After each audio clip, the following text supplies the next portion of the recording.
La Iglesia Cristiana Cuadrangular te da la bienvenida. Recuerda que cada hogar de conexión es la iglesia. Disfruta y comparte este tiempo como dice su palabra. Mirad, cuán bueno y cuán delicioso es habitar los hermanos juntos en armonía. Ahí donde estás, prepárate y dispón tu vida para recibir. Jesucristo es el mismo ayer, hoy y por los siglos, hoy y por los siglos. Hoy quiero compartir una palabra, se llama esta reflexión que comenzamos el domingo pasado hablando del reposo de Dios, entendiendo el reposo de Dios, porque la semana pasada leíamos en Hebreos 4, ¿se acuerdan? Hebreos 4, y dice, hay un reposo especial, y eso es Hebreos 4, versículo 13. Hebreos 4, ¿sí? Estábamos leyendo la semana pasada. Hebreos capítulo 4, ¿verdad? Y allí hablábamos del reposo del Señor. Compartíamos con ustedes. El verso 9, por tanto queda un reposo para el pueblo de Dios. Por tanto queda un reposo para el pueblo de Dios. En la nueva versión internacional dice queda un reposo especial para el pueblo de Dios. Y como compartía mi esposa ahora en el tiempo de oración, no se trata de dormir, al contrario, se trata de estar despiertos en espiritual, emocional, intelectualmente, pero que ese despertar no sea ese cansancio emocional, esa ansiedad, esa angustia, ese desespero. ¿Cuándo acaba esta cuarentena? ¿Cuándo termina esta situación? ¿Cuándo se acaba para volver otra vez a lo que hacíamos antes? Y estamos perdiendo, digamos, de alguna manera la oportunidad de escuchar y de comprender lo que Dios está haciendo en nosotros, en nuestra familia, en nuestras vidas, en el mundo entero. Dios está hablando, Dios está comunicando. Y durante este proceso necesitamos reposo. Y hablábamos del pueblo de Israel, que era colocado como ejemplo, porque en el momento que Dios los lleva en esa transición de Egipto hacia la tierra prometida, tienen que pasar por un desierto. Y Dios les dice que es el momento de entrar, unos días, unos meses después, y ellos caen en temor, en pánico, en miedo, en incredulidad, y no entran en el momento que Dios les dice, sino que aplazan, y Dios los lleva a un proceso de disciplina. Así que ellos tienen que pasar en el desierto 40 años, dando vueltas allí en el desierto, como un proceso disciplinario. Y cuando estamos pasando estas etapas de transición y estos procesos disciplinarios, cuando Dios está haciendo un proceso de restauración en nuestras vidas, realmente dice la palabra, no es agradable, ¿verdad? Pero la disciplina, cuando termina, cuando lleva a cabo el propósito para el cual es enviada, cuando la disciplina termina y nos lleva al destino, al propósito de Dios, entonces es que descubrimos el gozo, descubrimos la alegría, descubrimos el fruto, ¿verdad? La satisfacción de haber aprendido, de haber desaprendido, de haber sido bendecidos y restaurados. Ahora, yo quiero que leamos este texto hoy. Es el texto anterior, el capítulo anterior, capítulo 3, desde el versículo 7, para comenzar y reflexionar acerca de a través de la fe y la obediencia. Escúcheme bien, a través de la fe y la obediencia. Se dice esta frase de manera secular, es una frase que tiene una connotación filosófica y que tiene muchísimo tiempo en la historia, y se discute digamos, la procedencia de esta frase. Y esta frase dice, el fin justifica los medios. Se le atribuye a Maquiavelo, se le atribuye a Napoleón, e inclusive se dice que hace parte de algunas meditaciones teológicas de algunos teólogos de la antigüedad. Ahora, ¿el fin justifica los medios? No, no es verdad. el fin no justifica los medios. ¿Qué significa esa palabra? Significa que lo que importa es el destino y no importa cómo se logra. No importa la forma ética, moral, los valores y los principios, la manera en que se logra un objetivo. Aunque se aplica más hacia la manera de gobierno, hacia los temas de gobierno, hacia los temas políticos, esto también tiene que reflexionarse en todos los aspectos. Sí importa la manera en que logramos las cosas, y es a través de la fe y es a través de la obediencia. Por eso quiero que reflexionemos un poquito en estos textos. Hebreos capítulo 3, y quiero leer con ustedes desde el versículo 7 hasta el versículo 19.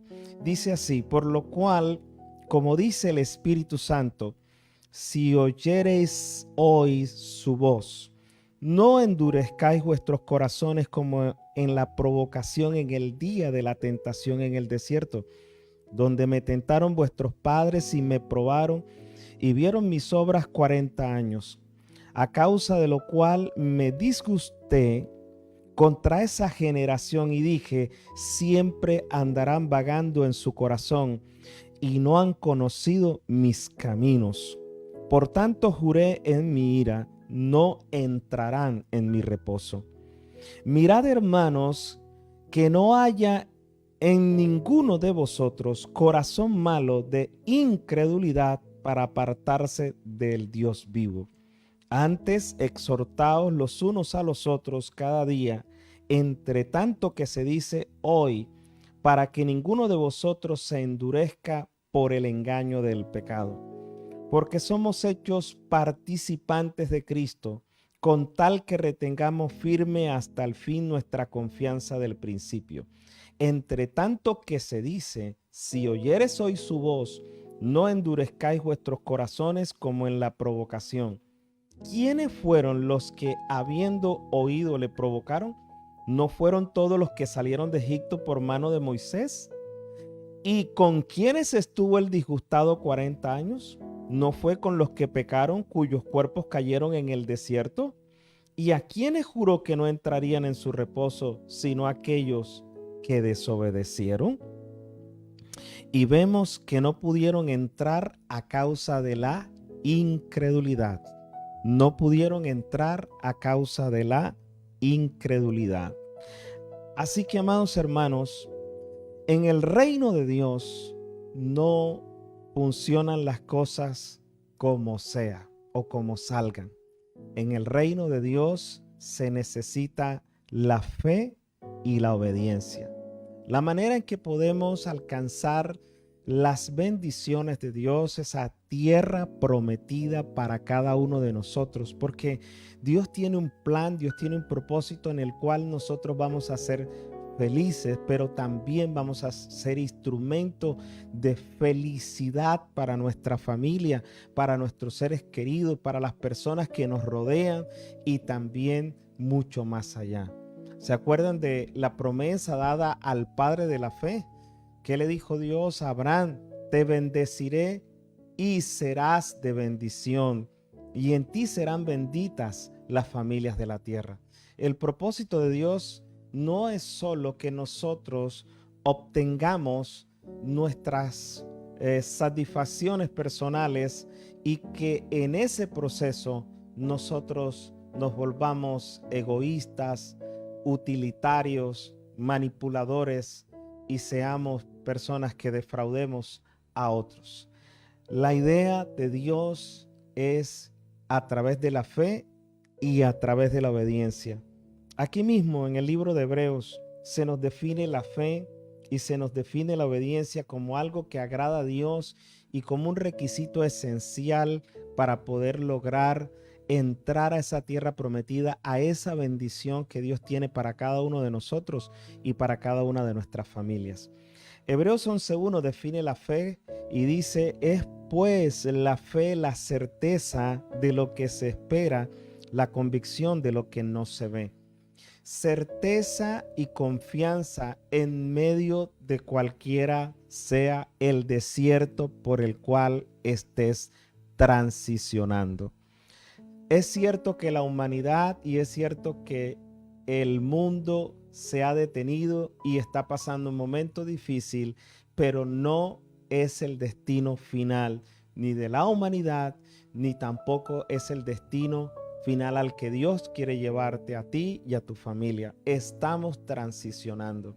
No podemos evadir, no hay puente, no hay atajo, no hay túnel, no se puede ir en avión, no se puede ir en jet, no se puede pasar la página.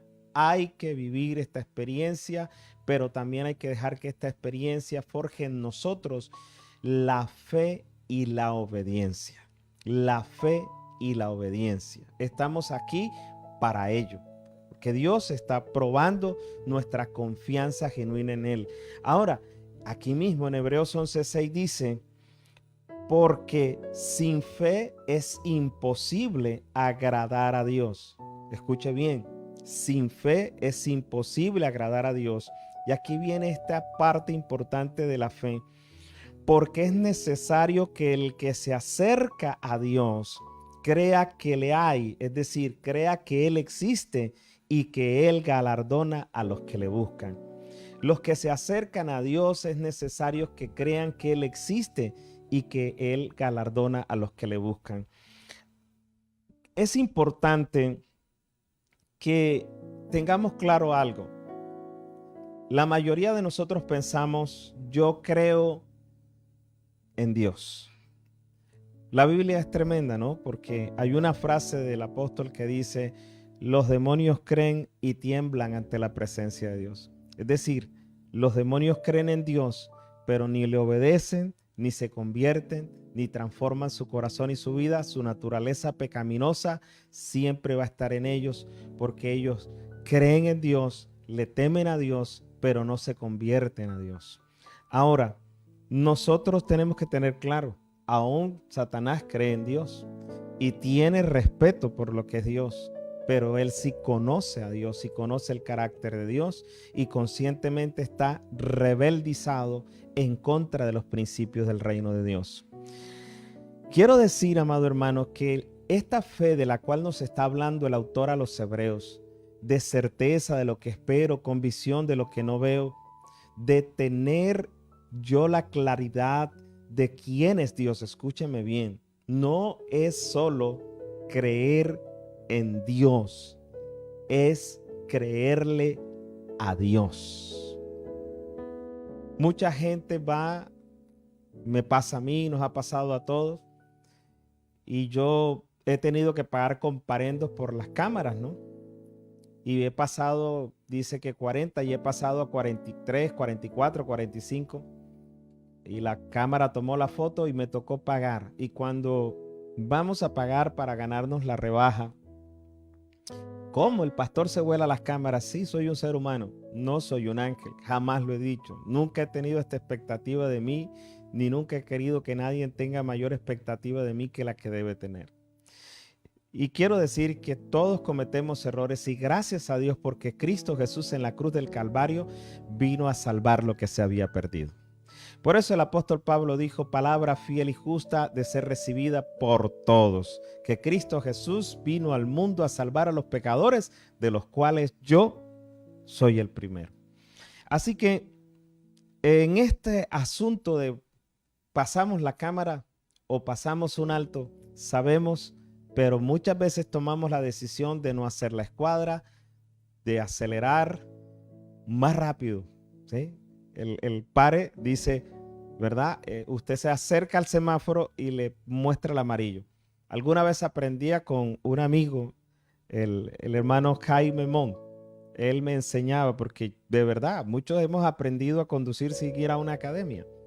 Y me enseñaba sobre las señales, cuáles eran las de prevención, cuáles eran las de precaución, cuáles eran las reglamentarias, bueno, me enseñaba en uno de esos muchos viajes que hicimos. Y él me decía, mire, el verde es para seguir, el amarillo está intermedio, porque el amarillo le dice, ojo, prepárese porque va a pasar a verde para que arranque, o prepárese para detener, vaya frenando porque va a pasar a rojo. Pero parece que a nosotros nos dijeran amarillo, acelera más, acelera más porque va a pasar a rojo, ¿verdad? Tenemos esta situación de que el amarillo no lo hemos interpretado bien. De esto estamos hablando. De que Dios nos ha metido en circunstancias y nos está hablando, pero nosotros no queremos, no tenemos la actitud correcta. Y Dios no nos saca de los desiertos y de las circunstancias y de los problemas, porque no se trata de resolver el problema. Dios no ha permitido el problema por el problema. Dios no está jugando con nosotros. Él no tiene un Game Boy o no tiene un juego y está jugando con la humanidad. Dios está formando a sus hijos. Dios está formando a la humanidad. Dios está purificando a la humanidad. Dios está tratando de que comprendan a través de todas estas señales y circunstancias que Él tiene un propósito. Pero nosotros, los hijos de Dios y las hijas de Dios, estamos escuchando a Dios. Dios está hablando. Y no se trata, ¿verdad? No se trata, hay una fe muy importante, o la fe hay que entenderla de la siguiente manera. No se trata solamente de creer que Dios existe. Se trata de saber y de entender que Dios se comunica, Dios habla y Dios tiene un carácter, una naturaleza, una forma de ser y quiere comunicarse con nosotros. Estando en el desierto, cada milagro y cada señal era una respuesta de Dios al clamor de ellos, ¿verdad? Hay quienes dicen que creen que la fe es creer en Dios. La fe va más allá. La verdadera fe le cree a Dios, le cree a sus promesas, le cree a sus caminos, le cree a sus procesos, le cree a sus objetivos. ¿Me doy a entender?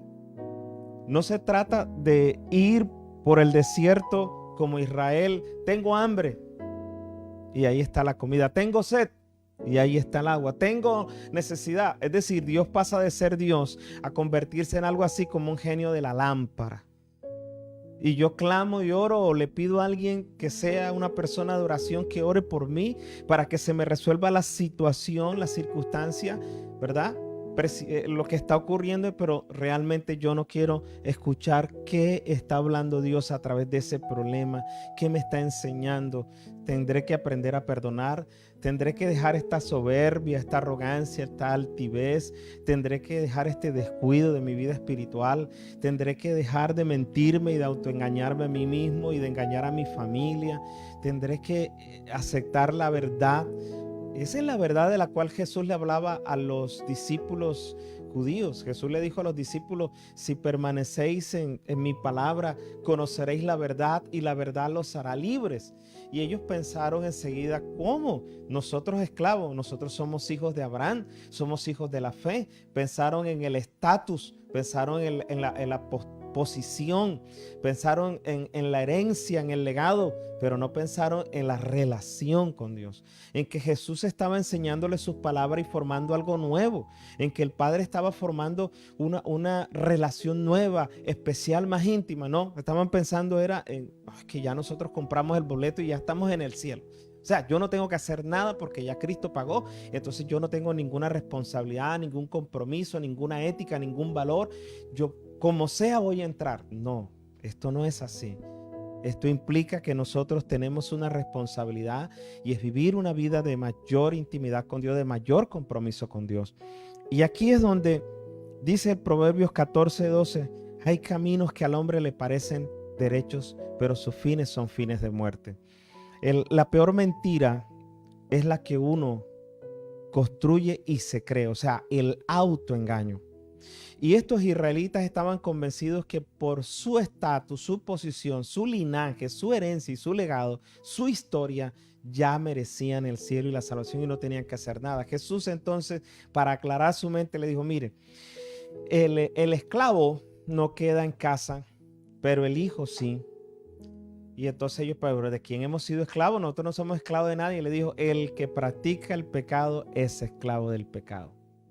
Allí Jesús les reveló cuál era la verdad. ¿Cuál es la verdad? Que sus corazones estaban llenos del orgullo religioso, del orgullo sectarista, del orgullo aquel que excluye, aquel racismo, aquella manera, como decía el Señor Jesucristo, de señalar al otro, de juzgar al otro, de ir a decirle al otro, permítame que tienes una pequeña suciedad en el ojo. Y Jesús le decía, ¿por qué no te quitas la viga que está atravesada en el tuyo? Y Jesús les decía, la verdad los hace libres. Y la mayoría de nosotros pensamos que la verdad es solamente saber que Cristo es nuestro Salvador. No, va más allá. La verdad que nos hace libres es la verdad de que realmente nosotros estamos en Cristo. Tenemos una relación genuina en Cristo. Y Cristo está transformando nuestro carácter al carácter de Dios. El Espíritu Santo está transformando nuestro carácter al carácter de Cristo. A una obediencia, a una fidelidad. Cristo no nos salvó como sea.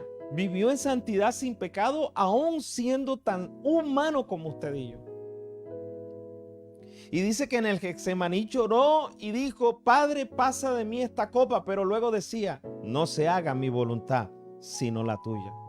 Eso es obediencia, eso es conocer el carácter de Dios, eso es saber que si Él se doblegaba, si Él se quebrantaba y si Él hacía esto, el beneficio iba a ser mayor. Y de hecho fue así.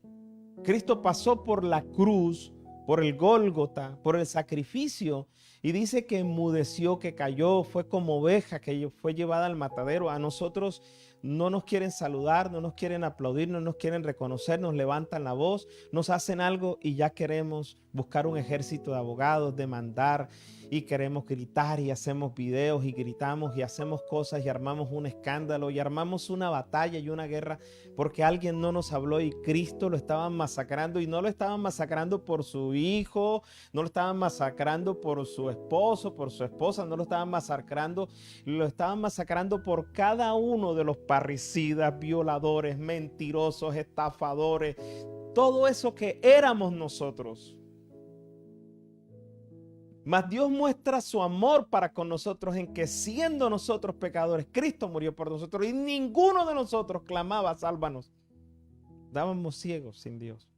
Necesitamos comprender la gracia abundante en Cristo, pero esa gracia abundante no es un asunto solo que tenemos y que comenzamos a tentar a Dios como Israel en el desierto, a ser utilitaristas, a ser manipuladores, a solamente buscar a Dios porque tengo hambre, tengo sed, hace sol, hace frío, hace calor.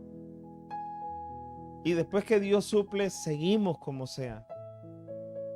Y no nos relacionamos con Dios, y no queremos crecer en la fe con Dios, y no queremos intimar con Dios, sino vivir una religiosidad y creernos y autoconvencernos que nuestra mentira es verdad.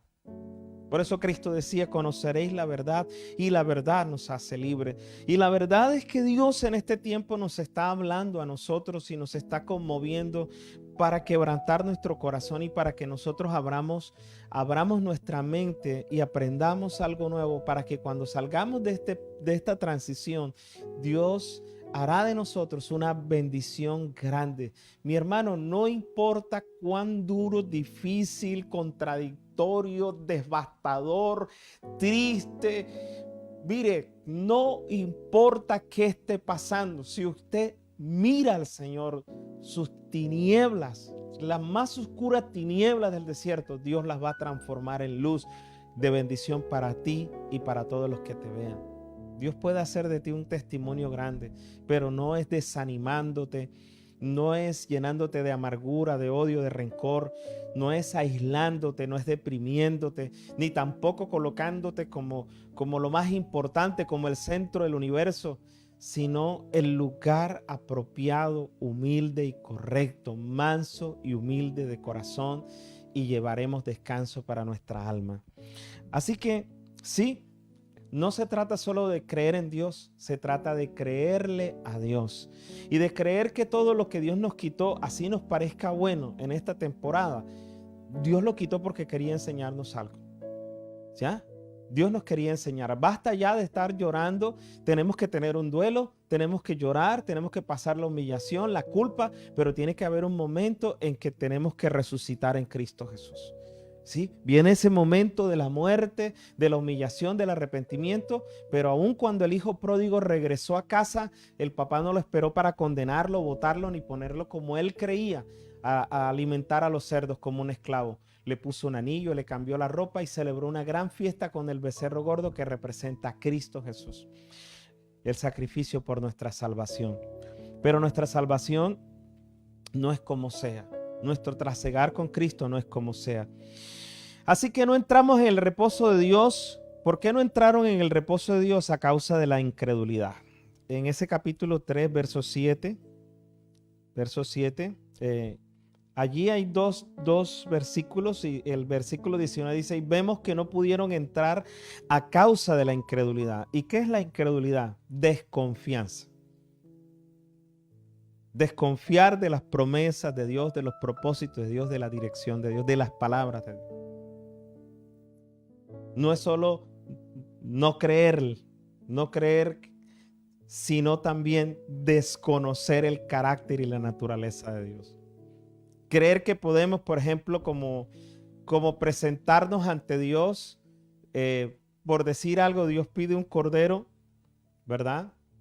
Dios pide el reconocimiento de ser pecadores, y allá va Abel con ese sacrificio, pero Caín dice: voy a recoger 2 cebollas, bonitas, los melones más grandes, y llevó una canasta llena, ¿no? Y usted dice: pero bueno, entonces Dios no es vegetariano, Dios es carnívoro, le gustó fue el cordero.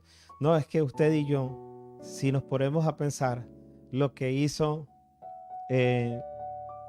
Abel fue reconocer su pecado y que había la necesidad de un sacrificio, y como él no lo podía dar, entonces puso un sustituto.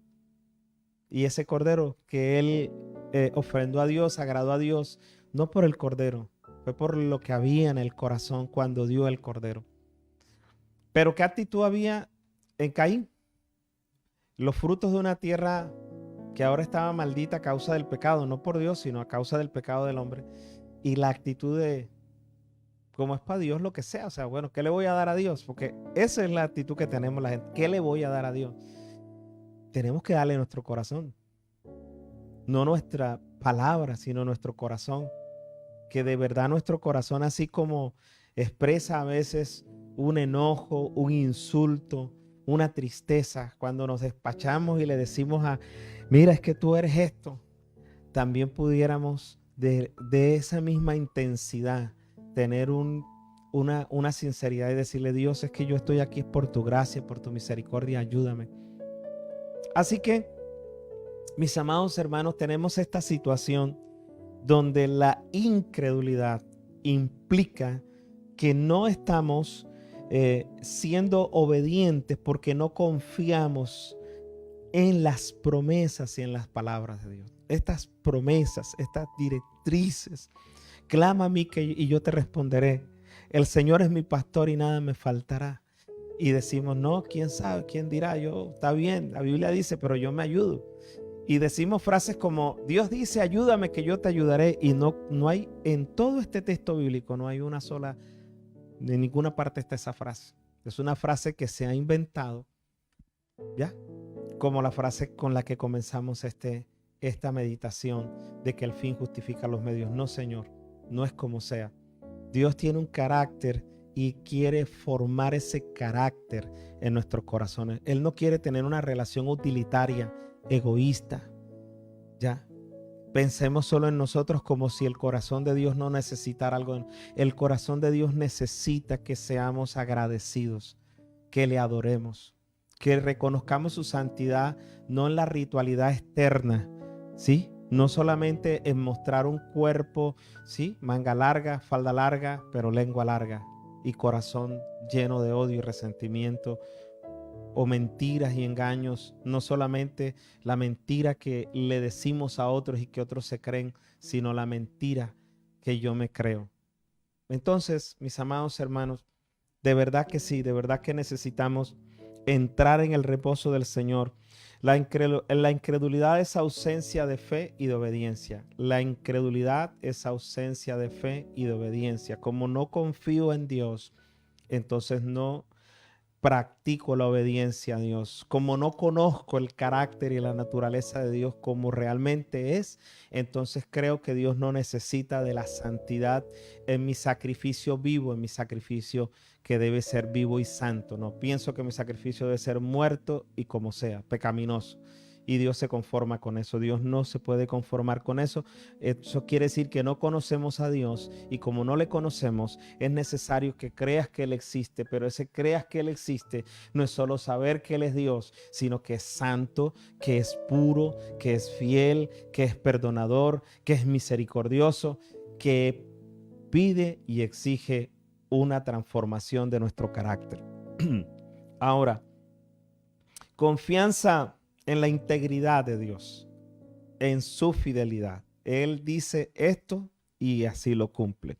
Confianza en el carácter y la naturaleza de Dios. Eso significa que realmente conocemos a Dios. Es Dios que cumple sus promesas. Es Dios que es santo, fiel y poderoso. Israel no confiaba en Dios. La nación de Israel solo lo utilizó a través del camino. Lo tentó una y otra vez. Bueno, si tú eres Dios, provéenos pan. Si tú eres Dios, provéenos agua. Si tú eres Dios, provéenos que nube. Si tú eres Dios, provéenos una columna de fuego. Si tú eres Dios, derrota a los enemigos que nos rodean. Si tú eres Dios, pero cuando llegó la gran prueba, después de las plagas en Egipto, después de cruzar el Mar Rojo, después de proveer todo en el desierto, ahora vamos a entrar a la tierra prometida. Ya deberían haber madurado, ya deberían haber crecido en fe, ya deberían conocer a Dios y el carácter fiel de Dios, y deberían conocer que Dios es un Padre amoroso que nos está enseñando. Y entonces comenzaron a llorar, dudaron de Dios, dijeron que Dios no tendría el poder para liberarlo de todos esos enemigos y todas esas circunstancias en la tierra prometida. Y Dios dijo: hasta aquí, los voy a disciplinar. La consecuencia de la desobediencia y de la fe, de la incredulidad, perdón, la consecuencia es la disciplina. Ellos tentaron una y otra vez. Una y otra vez. Tenían seguridad alimentaria, tenían agua. Cuando el Eterno empieza a enseñarles y a llevarlos para que subieran, para que trascendieran a una relación de padres a hijos, a una relación más cercana, ellos entonces retrocedieron y se alejaron a través de la incredulidad. La incredulidad y la desobediencia. Entonces, hay gente que hoy dice: estoy con Dios si Dios me da esto, si Dios me da aquello, si Dios hace este milagro, si Dios me da lo que necesito y si me lo da cuando yo lo quiero y como yo lo quiero. Entonces quitan a Dios de su lugar de Dios y lo colocan en una lámpara, como si fuera un genio de la lámpara, o como un bombero que lo llamamos en las emergencias, como al médico, para que me resuelva un problema y después ya no tenemos relación. La consecuencia de estos antivalores y de este utilitarismo, de este egoísmo, de esta incredulidad es la disciplina. Y el objetivo de la disciplina es llevarnos al genuino arrepentimiento y a la genuina restauración. La próxima semana vamos a tocar este tema de la disciplina, cómo Dios obra, cómo Dios opera, cómo Dios quiere trabajar en los procesos disciplinatorios. Pero esta semana, amados hermanos, por favor recordemos, quiero leer de nuevo capítulo 3 de Hebreos, versículo 7. Por lo cual, como dice el Espíritu Santo, si oyeres hoy su voz, no endurezcáis vuestros corazones como en la provocación en el día de la tentación en el desierto, donde me tentaron vuestros padres y me probaron y vieron mis obras 40 años, a causa de lo cual me disgusté contra esa generación y dije: siempre andan vagando en su corazón y no han conocido mis caminos. Por tanto juré en mi ira: no entrarán en mi reposo. Mirad, hermanos, que no haya en ninguno de vosotros corazón malo de incredulidad para apartarse del Dios vivo.